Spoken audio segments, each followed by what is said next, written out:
శ్రీ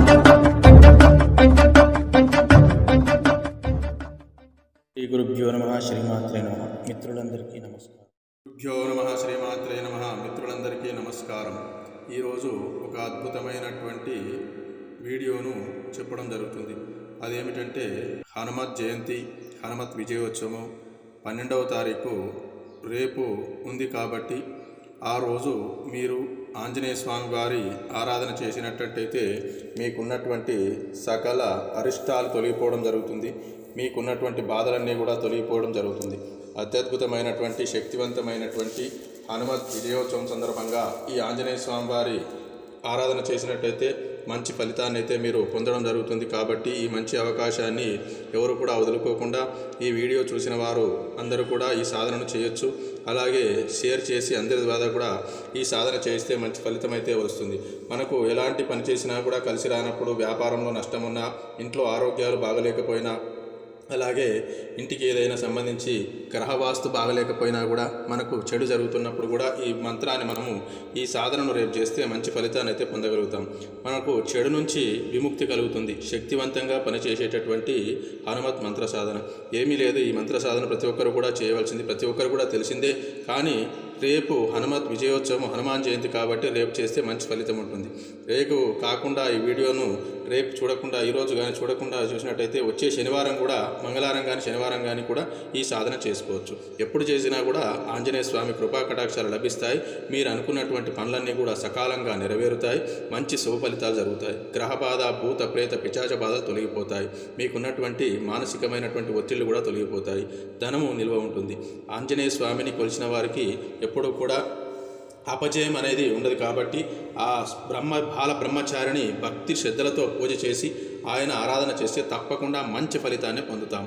కాబట్టి మనము రేపు హనుమత్ విజయోత్సవము శనివారం కాబట్టి ప్రతి ఒక్కరు కూడా సాధ్యమైనంత వరకు ఈ హనుమాన్ సాధనను చేయడానికి ప్రయత్నించండి. మీరు చేయవలసిందల్లా ఏమీ లేదు. రేపు ఉదయాన్నే ఆంజనేయ స్వామి దేవాలయానికి వెళ్ళి 108 తమలపాకులతో ఆంజనేయ స్వామి వారికి మీ గోత్రనామాలతో పూజ చేయించుకోండి. చేసుకున్న తర్వాత మీకు తోచినంతగా ఆంజనేయ స్వామికి అరటిపళ్ళు నైవేద్యాన్ని సమర్పించండి. ఆంజనేయ స్వామి సింధూరాన్ని ఒక ఆకుపైన తీసుకొని మీరు ఛాతిపైన బొట్టుగా ధరించండి. అలాగే తిరిగి ఇంటికి వచ్చి మీ పూజామందిరంలో ఆంజనేయ స్వామివారి చిత్రపటాన్ని నుంచి ఆంజనేయ స్వామివారికి పంచోపచార పూజలు చేయండి. అంటే మీకు తోచిన విధంగా స్వామివారిని అర్చించండి. మనసులో సంకల్పం చెప్పుకోండి. నాకు ఇలాంటి ప్రాబ్లం ఉంది, నాకు ఇలాంటి పరిస్థితి ఉంది, అయ్యా నా బాధలు తొలగించు, నేను నీకు ఆరాధన చేస్తాను అని చెప్పేసి నమస్కారం చేసుకోండి. స్వామివారికి ఇష్టమైనటువంటి శనగపప్పు, శనగలు, బెల్లము లేదా అరటిపండ్లు, పానకాన్ని నివేదించండి. తర్వాత నెయ్యితో దీపాన్ని వెలిగించి స్వామివారి ముందు ఆసనం వేసుకొని ఎర్రటి వస్త్రాలు ఉంటే ధరించండి. లేకపోతే మీ దగ్గర ఏ వస్త్రాలు ఉంటే ఆ వస్త్రాలు ధరించండి. ముందుగా శ్రీరామ జయరామ అనే మంత్రాన్ని రుద్రాక్షమాలతో కానీ మీ దగ్గర ఉన్నటువంటి మాల ఏదైనా సరే ఆ మాలతో 108 సార్లు శ్రీరామ్ జయరామ్ జయ జయరామ్ అనే మంత్రాన్ని ఉచ్చరించండి. ఆ తర్వాత మీ గురుమంత్రం ఏదైనా గురుమంత్రం ఉంటే గురుమంత్రాన్ని ఉచ్చరించండి. లేకపోతే ఓం నమః శివాయ మంత్రాన్ని 108 సార్లు ఉచ్చరించండి. తర్వాత భక్తిపూర్వకంగా ఒక 11 లవంగాలను, పైన పువ్వు ఉన్నటువంటి లవంగాలను తీసుకొని హనుమాన్ చాలీసాను తప్పులు లేకుండా నిదానంగా మనసులో సంకల్పం చెప్పుకొని 11 సార్లు పారాయణం చేయండి. అంతే. ఆ తర్వాత ఆ 11 ఒక్కొక్క లవంగాన్ని ఒక పారాయణం తర్వాత హనుమత్ ముందు ఉంచండి. అలా 11 లవంగాలు స్వామివారికి సమర్పించండి. అలా సమర్పించిన తర్వాత స్వామివారికి తీర్థము, ప్రసాదము, నైవేద్యం సమర్పించి మంగళహారతి ఇవ్వండి. భక్తిగా మీ మనసులో ఉన్నటువంటి కోరికను చెప్పుకోండి. తప్పకుండా ఆ ఆంజనేయ స్వామి మీ కోరికనైతే తీరుస్తాడు. అలాంటి అద్భుతమైనటువంటి రోజు కాబట్టి మీరు ప్రతి ఒక్కరు కూడా ఈ కార్యక్రమంలో పాల్గొని ఆ స్వామివారి ఆరాధన, హనుమాన్ చాలీసా పారాయణం చేసి స్వామి అనుగ్రహానికి పాత్రలు కండి. అలా 11 లవంగాలు మీ దగ్గర ఉంచుకొని 11 రోజులు రోజు ఒకటి తినండి.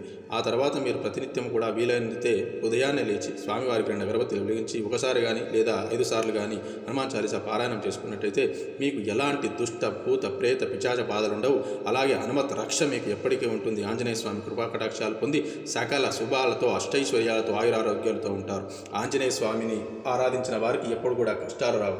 శని కూడా ఆంజనేయ స్వామి వారిని ఆరాధన చేసేవారికి శని కూడా పట్టుకోడు. కాబట్టి మీరందరూ కూడా ఈ ఆంజనేయ స్వామిని మనసారా ఆరాధించి ఆ స్వామి అనుగ్రహానికి పాత్రుడై ప్రతి ఒక్కరి వద్ద ఆంజనేయ స్వామి హనుమాన్ చాలీసా ఉంటుంది. కాబట్టి తప్పులు లేకుండా మీ మనసులో ఉన్నటువంటి సంకల్పాన్ని చెప్పుకొని హనుమాన్ చాలీసా పారాయణం చేసి స్వామివారికి మంగళహారతి ఇచ్చి స్వామిని నమస్కారం చేసుకోండి. చాలంతే, మీకు సకల శుభాలు లభిస్తాయి. శ్రీ గురుభ్యో నమః. శ్రీరామ జయ శ్రీరామ్, జయ హనుమాన్.